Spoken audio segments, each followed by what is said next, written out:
ঈদ মোবারক, ঈদ মোবারক।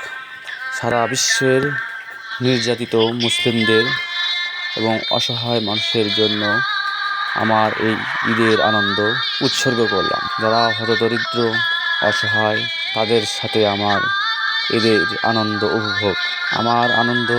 আমার ঈদের আনন্দর বিনিময়, আমার পরিবারের আনন্দের বিনিময় অসহায় হতদরিদ্র মানুষদের কষ্ট খোদ করে নিলাম।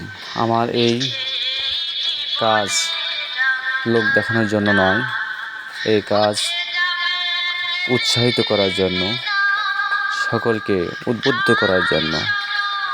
আমাদের প্রত্যেকেই নিজ নিজ সামর্থ্য অনুযায়ী আশেপাশের হতদরিদ্র মানুষ যারা একদম অসহায়, ঈদের কেনাকাটা করার সামর্থ্য নাই, আমাদের কিছু কিছু সঞ্চয় দিয়ে তাদের যে পাশে দাঁড়াতে পারি, তো এটাই আমাদের জন্য অনেক আনন্দের হবে।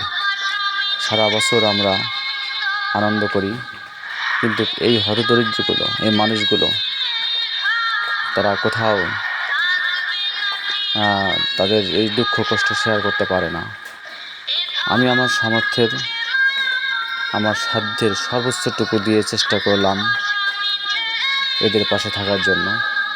আল্লাহ যদি কোনো দিন তৌফিক দান করে, আমি ইনশাআল্লাহ আরও চেষ্টা করব তাদের এইভাবেই সহযোগিতা করার জন্য। আল্লাহ যদি আমাকে কোনো দিন দায়িত্ব দেয় এমন মানুষের সেবা করার জন্য, তাহলে আমি এইভাবেই নীরবে তাদের সেবা করে যাব ইনশাআল্লাহ। এই সেবা মানুষকে দেখানোর জন্য নয়, এটা আমার বিবেক এবং আমার দায়িত্ববোধ থেকেই এই কাজ করা। আর এটা মানুষকে দেখানোর উদ্দেশ্য হলো মানুষকে উদ্বুদ্ধ করা, উৎসাহিত করা।